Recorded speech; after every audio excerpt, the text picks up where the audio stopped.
Question 1 à 4. Conversation avec dessin. Vous allez entendre des conversations entre deux personnes. Indiquez à quel dessin correspond chaque conversation. Mon chien a l'air malade. Il a du mal à respirer. Il est aussi très fatigué et ne mange presque plus depuis hier. D'accord. Nous allons le prendre en charge tout de suite. Je vais examiner ses poumons et voir s'il présente d'autres symptômes.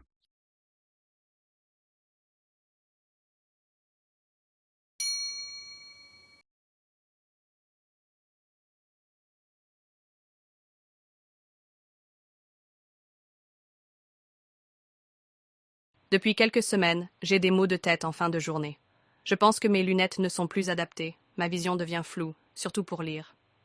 D'accord, nous allons faire un contrôle visuel complet. Si nécessaire, nous ajusterons la correction. Cela arrive souvent après quelques années, surtout si vous travaillez sur écran.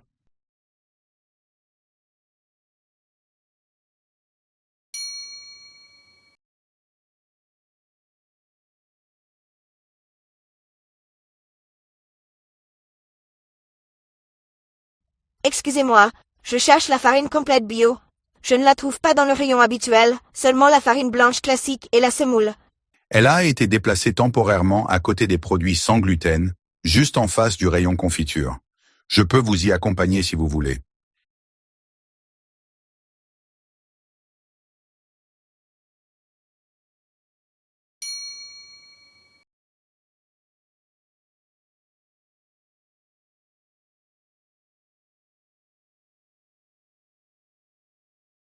Ce trimestre, on doit vraiment améliorer notre suivi budgétaire.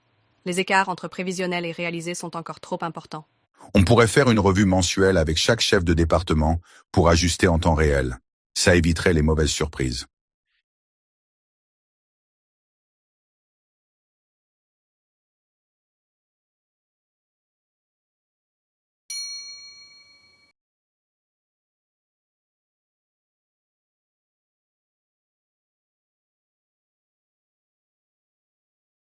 Question 5 à 8. Annonce publique. Vous allez entendre des annonces diffusées dans un lieu public. Pour chaque annonce, répondez à la question. Nous vous proposons une solution d'investissement flexible, permettant de maximiser le rendement de votre portefeuille tout en réduisant les risques grâce à une gestion dynamique basée sur des modèles économiques avancés.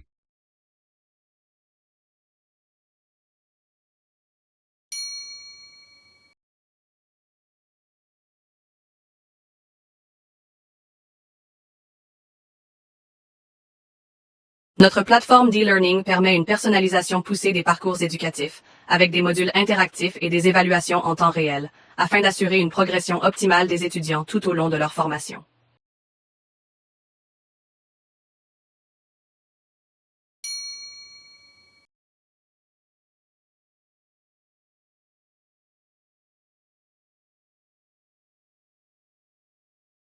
Nous vous rappelons que pour votre sécurité et le bon déroulement de vos voyages, il est strictement interdit de laisser vos bagages sans surveillance dans les zones publiques de l'aéroport.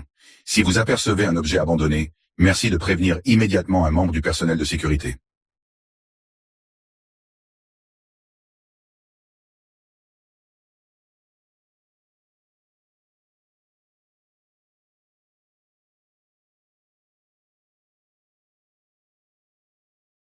Veuillez prêter attention aux prochaines annonces concernant les ajustements de l'horaire des trains en raison des travaux de maintenance.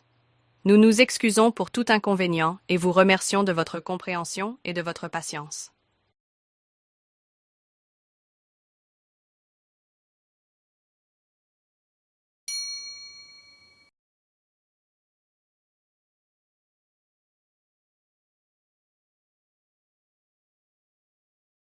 Question 9 à 14. Message sur répondeur téléphonique.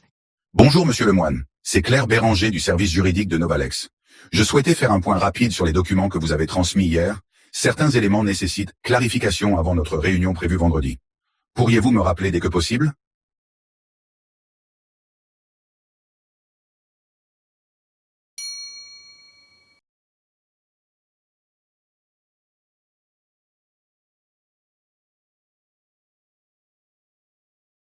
Bonjour, je vous contacte pour reconsidérer une configuration patrimoniale en lien avec un portefeuille dormant, lequel pourrait être réaffecté selon une approche opportuniste, mais toujours dans le respect d'une logique de préservation du capital initial.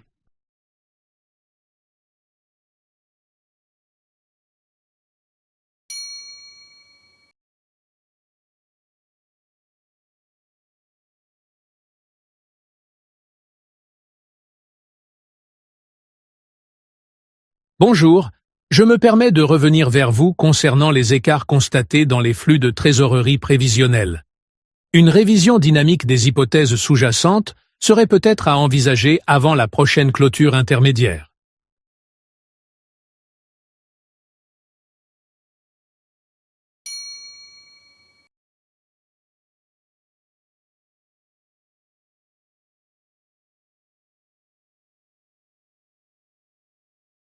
Bonjour Madame Mercier. Ici Paul-André du cabinet Mercure Associés. Suite à l'évolution du calendrier fiscal, nous vous proposons d'avancer notre entretien prévu initialement la semaine prochaine. Merci de me faire part de vos disponibilités.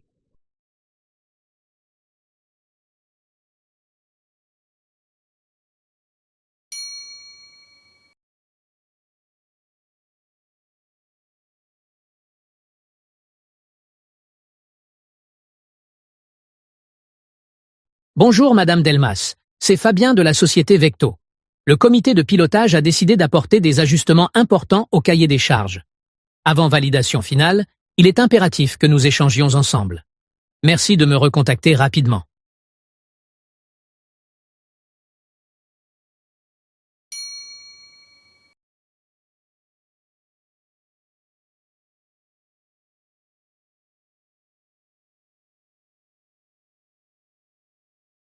Salut, c'est Jeanne. Je voulais te prévenir que la réunion de demain a été avancée à 9 heures. Si ça te pose un problème, fais-le moi savoir, sinon on se voit là-bas. Merci et à bientôt.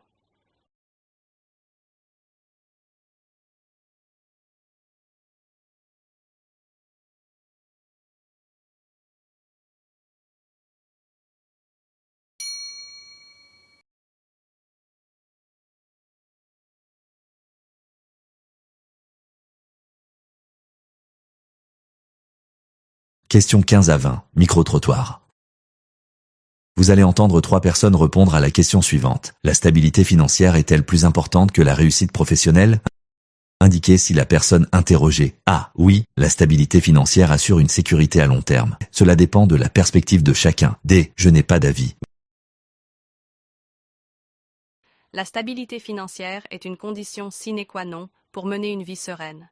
Elle permet de se concentrer sur ses projets professionnels sans être constamment préoccupé par les contraintes matérielles.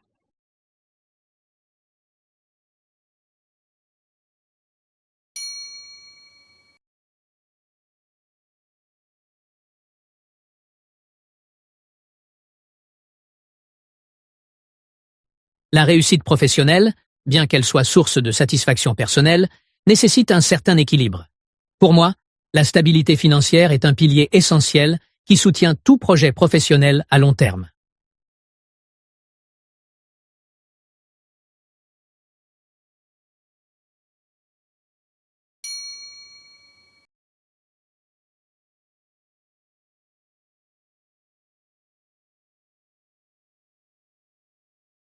Cela dépend largement des priorités individuelles et des critères personnels de chacun associés à la réussite ou à la stabilité dans sa vie. Chaque personne peut avoir une perception différente de ce qui constitue un équilibre entre ces deux aspects.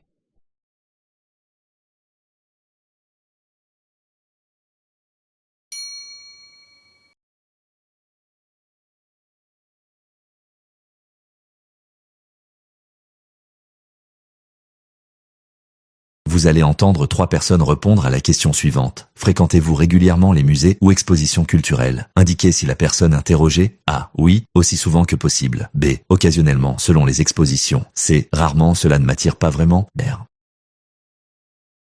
J'éprouve un grand plaisir à flâner dans les musées. C'est un moment d'élévation intellectuelle et de contemplation artistique que je privilégie dès que l'occasion se présente.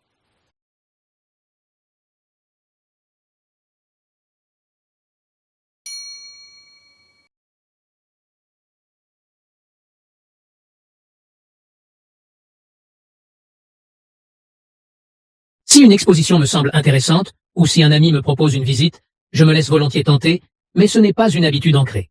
J'apprécie de découvrir ce qui m'entoure quand l'occasion se présente, sans pour autant que cela fasse partie de mes habitudes régulières.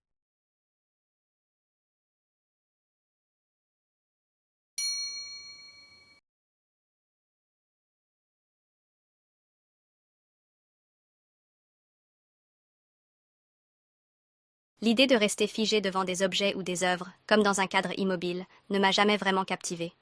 J'ai toujours trouvé que l'expérience prenait tout son sens lorsqu'elle est vécue pleinement, en mouvement, et non observée à travers un filtre.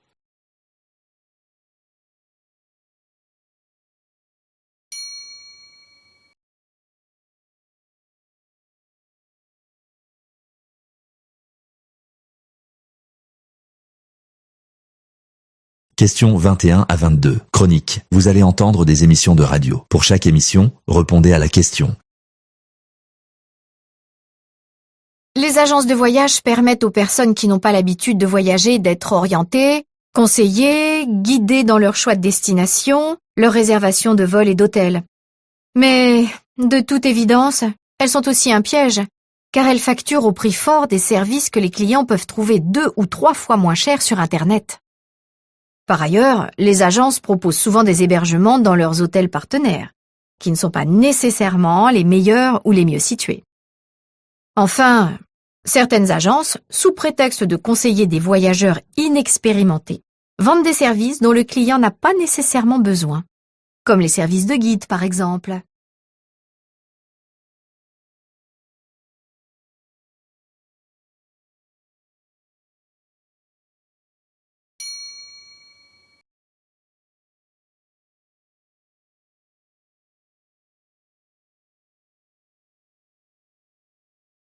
C'est dans le domaine de la santé que l'on trouve le plus grand nombre d'objets connectés. Il faut dire que les données physiologiques humaines constituent un formidable champ d'investigation. Les paramètres à surveiller sont nombreux et la technologie permet aujourd'hui de quantifier tout cela en temps réel. C'est le fameux phénomène de l'automesure, en anglais le Quantified Self.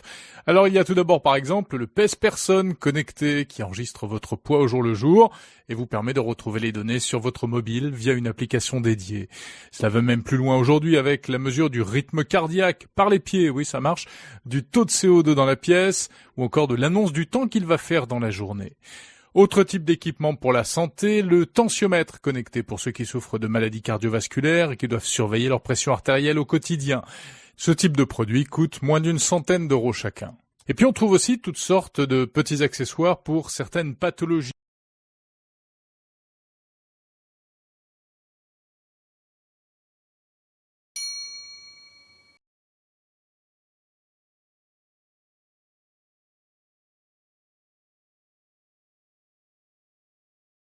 Questions 23 à 28. Interview. Vous allez entendre des entretiens à la radio. Pour chaque entretien, répondez aux 2 questions. Bienvenue à tous. Aujourd'hui, nous parlons du sommeil, essentiel à notre santé. Pour en discuter, nous avons le docteur Lucas Martin, spécialiste du sommeil. Merci d'être avec nous, docteur. Merci pour l'invitation, c'est un plaisir de parler de ce sujet important. Pourquoi le sommeil est-il si crucial pour notre bien-être? Le sommeil permet au cerveau de traiter les informations, d'éliminer les toxines et de réguler les émotions.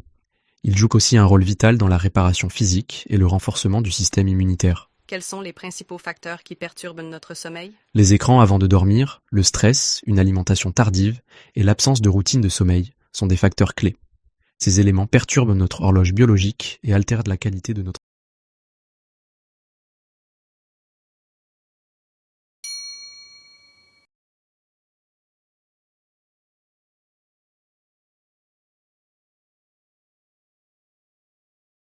Bienvenue à tous. Aujourd'hui, nous parlons du sommeil, essentiel à notre santé. Pour en discuter, nous avons le docteur Lucas Martin, spécialiste du sommeil. Merci d'être avec nous, docteur. Merci pour l'invitation, c'est un plaisir de parler de ce sujet important. Pourquoi le sommeil est-il si crucial pour notre bien-être? Le sommeil permet au cerveau de traiter les informations, d'éliminer les toxines et de réguler les émotions. Il joue aussi un rôle vital dans la réparation physique et le renforcement du système immunitaire. Quels sont les principaux facteurs qui perturbent notre sommeil? Les écrans avant de dormir, le stress, une alimentation tardive et l'absence de routine de sommeil sont des facteurs clés. Ces éléments perturbent notre horloge biologique et altèrent la qualité de notre sommeil.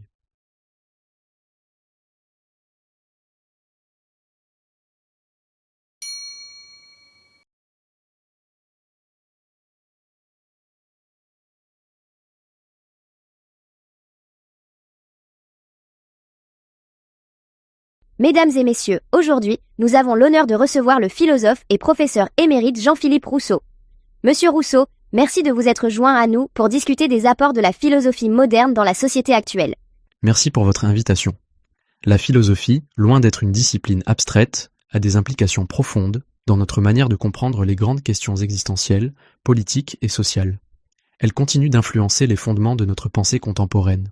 Quel rôle la philosophie moderne joue-t-elle dans les débats contemporains sur la liberté et l'autonomie individuelle ? La philosophie moderne, notamment à travers des penseurs comme Kant ou Foucault, met en lumière la question de l'autonomie, non seulement en tant qu'idéal moral, mais aussi comme un impératif politique. Elle interroge l'équilibre entre la liberté individuelle et les contraintes sociales, ce qui reste un sujet central dans nos sociétés contemporaines. Pensez-vous que la philosophie moderne est toujours pertinente face aux défis technologiques et numériques actuels ? Absolument. Et c'est précisément dans ces moments d'évolution technologique rapide que la philosophie doit intervenir. Les avancées numériques soulèvent des questions éthiques et existentielles que seule une réflexion philosophique rigoureuse peut éclairer, comme la question de la nature humaine à l'ère de l'intelligence artificielle et de la surveillance de masse.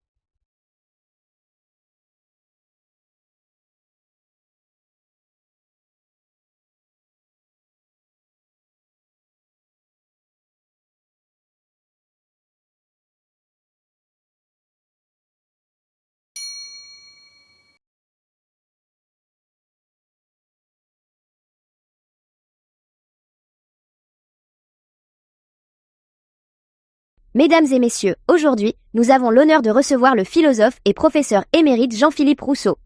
Monsieur Rousseau, merci de vous être joint à nous pour discuter des apports de la philosophie moderne dans la société actuelle.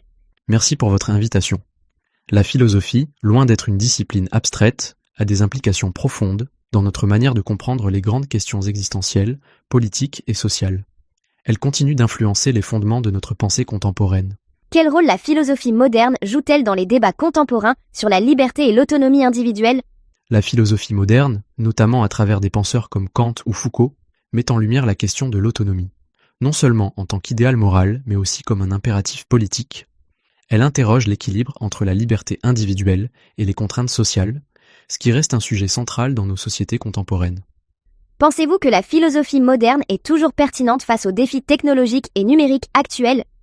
Absolument. Et c'est précisément dans ces moments d'évolution technologique rapide que la philosophie doit intervenir.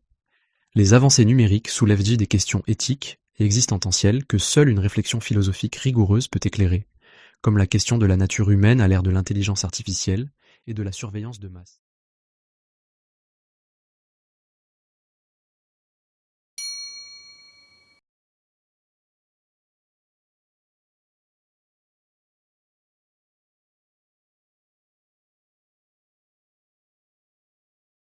Aujourd'hui, nous abordons un sujet d'une portée mondiale, la gouvernance mondiale et ses défis contemporains. Pour en parler, nous avons l'honneur de recevoir Madame Claire Dupuy, experte en géopolitique et spécialiste des relations internationales. Madame Dupuy, merci de vous être déplacée. C'est un plaisir d'être ici. La question de la gouvernance mondiale est d'une importance capitale dans le contexte actuel de multipolarité et d'interdépendance croissante entre les nations. Quels sont, selon vous, les principaux défis auxquels la gouvernance mondiale doit faire face aujourd'hui ? Les défis sont multiples. D'une part, il y a la montée de l'unilatéralisme et des tensions géopolitiques entre grandes puissances, ce qui fragilise les institutions multilatérales. D'autre part, la question du changement climatique et des inégalités économiques mondiales nécessite une coopération renforcée et des mécanismes de gouvernance plus efficaces. La coopération internationale est-elle encore viable face à des intérêts nationaux parfois divergents ? C'est là toute la question. Les intérêts nationaux peuvent parfois sembler irréconciliables, mais la réalité est que les défis globaux, comme la santé publique mondiale ou la crise climatique, imposent une coopération. Ce sont ces enjeux collectifs qui devraient obliger les nations à trouver des terrains d'entente.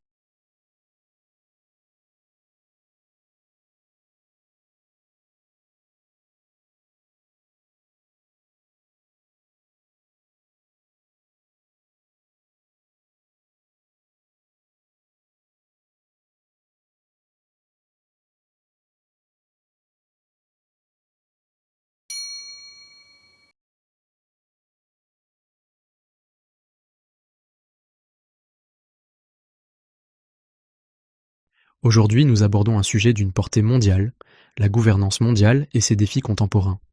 Pour en parler, nous avons l'honneur de recevoir Madame Claire Dupuis, experte en géopolitique et spécialiste des relations internationales. Madame Dupuis, merci de vous être déplacée. C'est un plaisir d'être ici. La question de la gouvernance mondiale est d'une importance capitale dans le contexte actuel de multipolarité et d'interdépendance croissante entre les nations. Quels sont, selon vous, les principaux défis auxquels la gouvernance mondiale doit faire face aujourd'hui? Les défis sont multiples. D'une part, il y a la montée de l'unilatéralisme et des tensions géopolitiques entre grandes puissances, ce qui fragilise les institutions multilatérales. D'autre part, la question du changement climatique et des inégalités économiques mondiales nécessite une coopération renforcée et des mécanismes de gouvernance plus efficaces. La coopération internationale est-elle encore viable face à des intérêts nationaux parfois divergents? C'est là toute la question. Les intérêts nationaux peuvent parfois sembler irréconciliables, mais la réalité est que les défis globaux, comme la santé publique mondiale ou la crise climatique, imposent une coopération. Ce sont ces enjeux collectifs qui devraient obliger les nations à trouver des terrains d'entente malgré leurs divergences.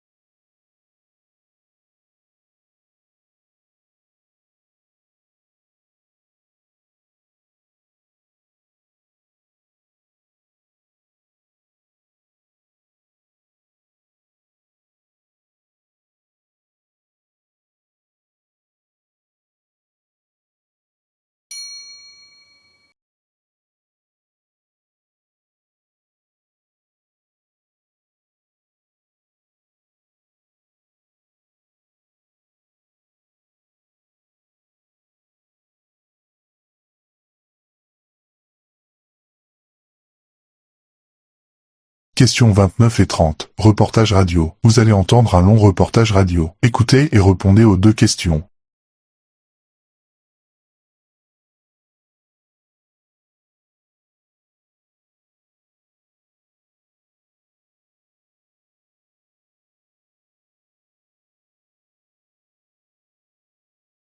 L'essor des crypto-monnaies et les défis de la régulation financière. Depuis la création du Bitcoin en 2009, les crypto-monnaies ont connu un essor spectaculaire, transformant l'industrie financière et remettant en question les systèmes monétaires traditionnels. Offrant des transactions décentralisées et anonymes, elles attirent de plus en plus d'utilisateurs à la recherche de nouvelles opportunités d'investissement et de moyens alternatifs de paiement. Toutefois, cette révolution technologique s'accompagne de risques significatifs. Les crypto-monnaies sont souvent associées à des activités illicites, comme le blanchiment d'argent et le financement du terrorisme, en raison de leur anonymat relatif et de l'absence de régulation. Les autorités financières, à l'échelle mondiale, sont confrontées à un dilemme. Comment encadrer cette nouvelle forme de monnaie tout en préservant son caractère innovant? Certains pays ont adopté des régulations strictes, comme la Chine, interdisant toute activité liée aux crypto-monnaies, tandis que d'autres, comme les États-Unis, optent pour une approche plus modérée, visant à protéger les investisseurs sans étouffer l'innovation. Les institutions financières traditionnelles, elles, tentent de s'adapter en créant leurs propres solutions basées sur la technologie blockchain, tout en surveillant l'évolution du marché. L'avenir des crypto-monnaies dépendra largement de la capacité des régulateurs à trouver un équilibre entre la protection des consommateurs et la préservation de l'innovation. En parallèle, des questions éthiques émergent. Les crypto-monnaies, en permettant des transactions anonymes, favorisent-elles un monde plus libre ou un monde plus risqué?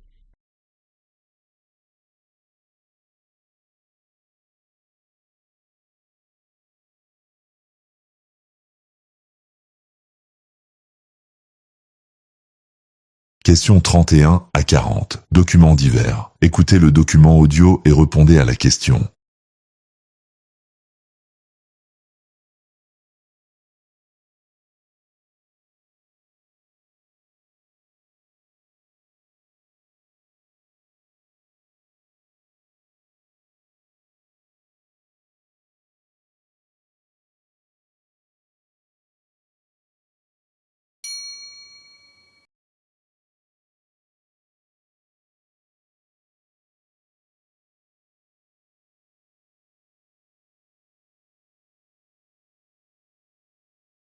Questions 29 et 30. Reportage radio. Vous allez entendre un long reportage radio. Écoutez et répondez aux 2 questions.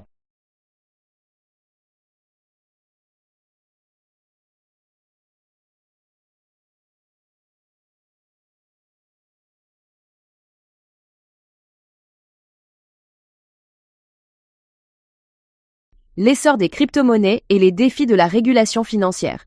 Depuis la création du Bitcoin en 2009, les crypto-monnaies ont connu un essor spectaculaire, transformant l'industrie financière et remettant en question les systèmes monétaires traditionnels.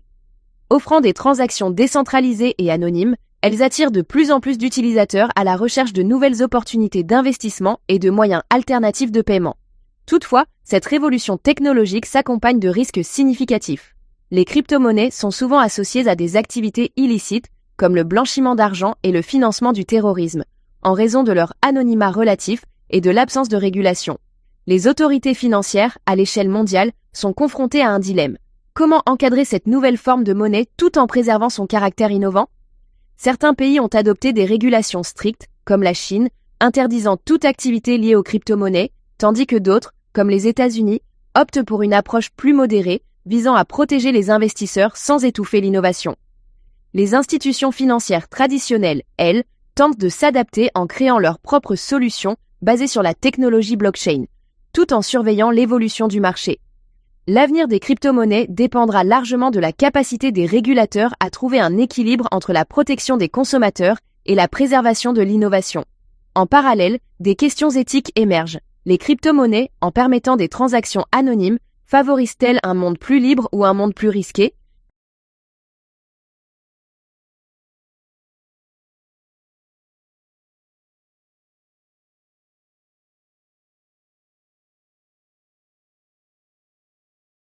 Questions 31 à 40. Documents divers. Écoutez le document audio et répondez à la question.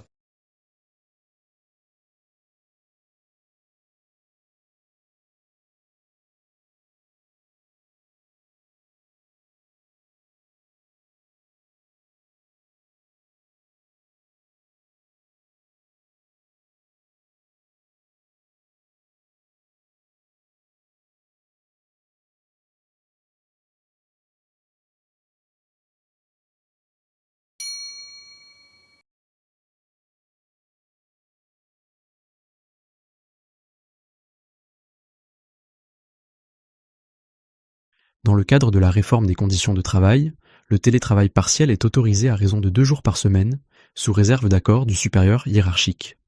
Le salarié doit formuler sa demande par écrit, au minimum 7 jours avant la date envisagée. L'approbation dépend des besoins du service, des obligations de présence et de la continuité des missions. En cas de refus, une justification motivée est obligatoire. Le respect des plages horaires de disponibilité est impératif. La charte du télétravail précise également les responsabilités en matière de cybersécurité et de confidentialité.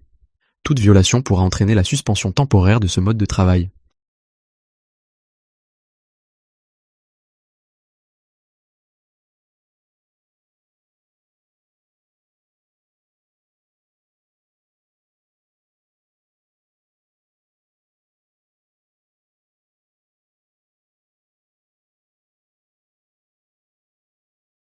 L'inspection annuelle a mis en lumière plusieurs défaillances dans la gestion budgétaire de l'unité. Les écarts entre les prévisions et les dépenses réelles excèdent les seuils de tolérance définis par la circulaire ministérielle du 3 mars. La justification des lignes de dépenses est souvent absente ou incomplète, ce qui compromet la traçabilité financière. Le contrôle de niveau 1 n'a pas été systématiquement réalisé, et les engagements de crédit ne sont pas toujours validés par un agent comptable habilité.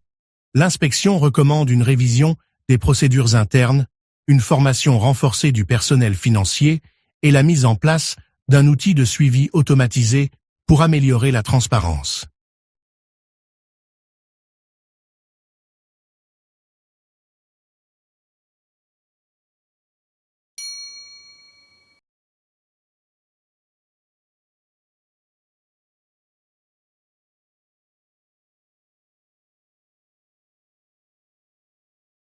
À partir du 1er mai, les conditions générales d'utilisation des services numériques de la plateforme gouvernementale seront modifiées.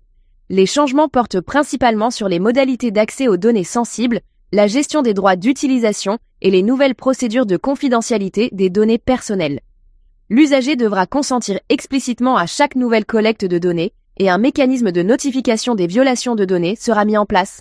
En cas de non-adhésion aux nouvelles conditions, l'accès au service Corba sera suspendu. Un guide explicatif sera mis en ligne pour aider à la compréhension de ces changements. Ces modifications visent à renforcer la sécurité et la confidentialité des informations personnelles.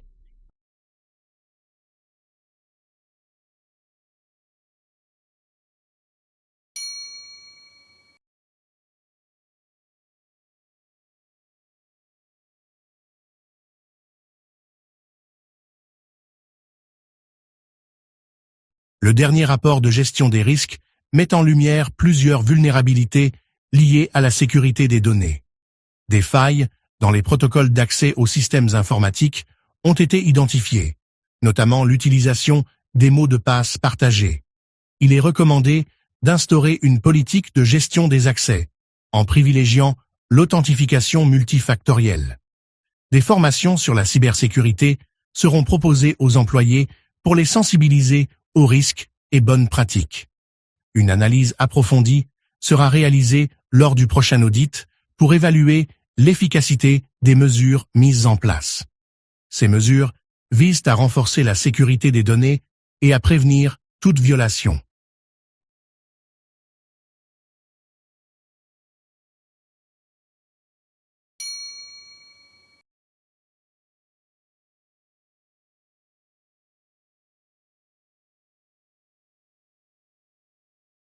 Par la présente, nous vous informons qu'un entretien disciplinaire est programmé le 15 mai à 14h30 dans les locaux des ressources humaines. Cet entretien fait suite à l'incident survenu le 10 mai concernant votre conduite non conforme aux règles de l'entreprise. Nous vous invitons à vous présenter avec votre représentant syndical si vous le souhaitez, pour discuter des faits reprochés et des éventuelles sanctions. À l'issue de cet entretien, une décision définitive sera prise et vous en serez informé par écrit dans un délai de 5 jours. Nous vous prions de bien vouloir confirmer votre présence.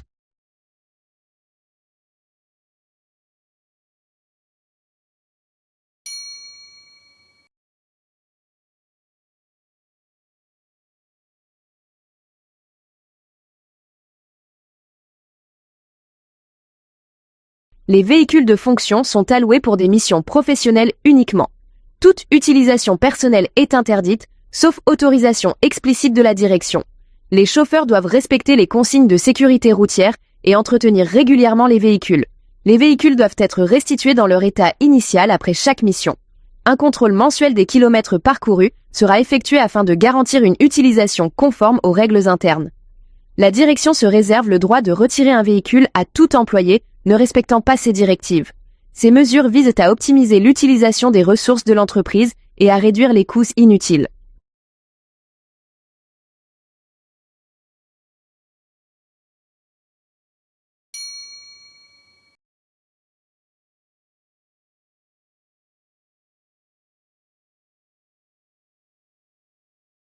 L'audit interne, réalisé du 10 au 14 avril, a révélé des écarts significatifs entre les procédures écrites et leur application réelle, particulièrement dans le traitement des demandes de remboursement de frais professionnels. Certains services n'ont pas respecté les délais imposés pour le dépôt des justificatifs, et d'autres ont omis de faire valider les dépenses par les responsables hiérarchiques. Les anomalies observées ont des répercussions sur la transparence et la fiabilité des comptes. Il est recommandé de mettre en place un module de formation pour les collaborateurs concernés et de renforcer les contrôles automatisés dans le système de gestion des dépenses.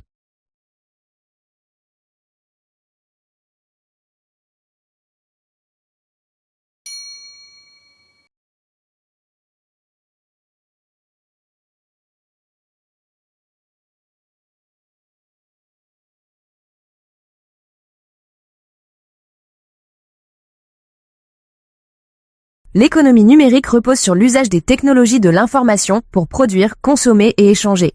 Elle transforme les modèles traditionnels en introduisant de nouveaux services comme les plateformes en ligne ou le commerce électronique. Si elle offre des opportunités de croissance, elle génère aussi des défis liés à la fiscalité, à la protection des données et à l'emploi. Certains secteurs, comme la logistique et la finance, en sont profondément transformés. La régulation de ces nouvelles activités reste inégale selon les pays. Des réflexions sont en cours pour adapter les lois aux géants du numérique.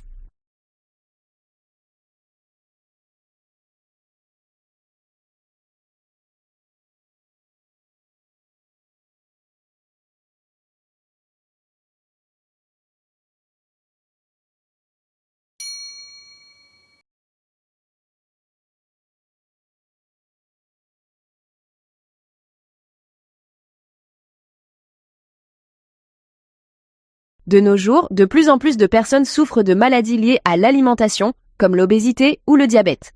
Il est essentiel de trouver des solutions pour améliorer les habitudes alimentaires et prévenir ces problèmes de santé. Que peut-on faire pour encourager une alimentation plus saine? Encourager une alimentation saine commence par l'éducation.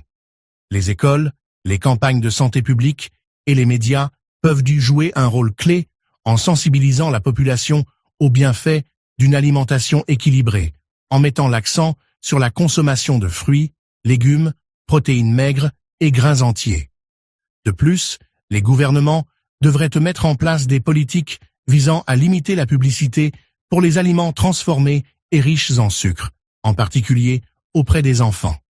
Offrir des incitations fiscales pour les producteurs de produits locaux et durables pourrait également rendre les aliments sains plus accessibles à tous.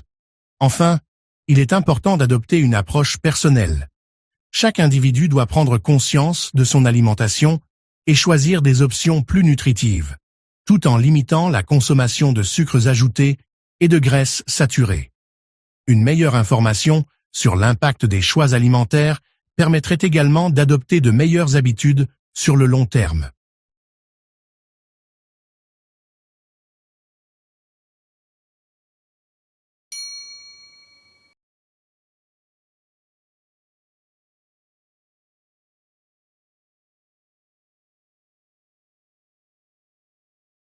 Question 40.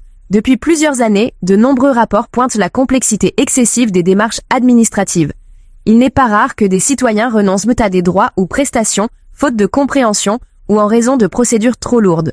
Le besoin de simplification est désormais devenu un impératif démocratique, autant qu'une exigence d'efficacité. Question 40. Ce constat est largement partagé. Le labyrinthe réglementaire, conjugué à une surcharge documentaire, décourage souvent les usagers. Une simplification réelle suppose une refonte des processus internes, mais également un changement de posture des administrations elles-mêmes. Il ne suffit pas de digitaliser une procédure si l'architecture reste inchangée. Une clarification des textes, une centralisation des services et une meilleure interopérabilité entre administrations sont également nécessaires. De surcroît, toute réforme devrait s'accompagner d'une formation continue des agents, afin qu'ils deviennent facilitateurs plutôt que simples exécutants. Une administration plus lisible permettrait également de restaurer la confiance des citoyens, souvent mise à mal par l'opacité perçue des dispositifs. Il ne s'agit donc pas uniquement d'alléger, mais de repenser fondamentalement la logique d'accès aux droits.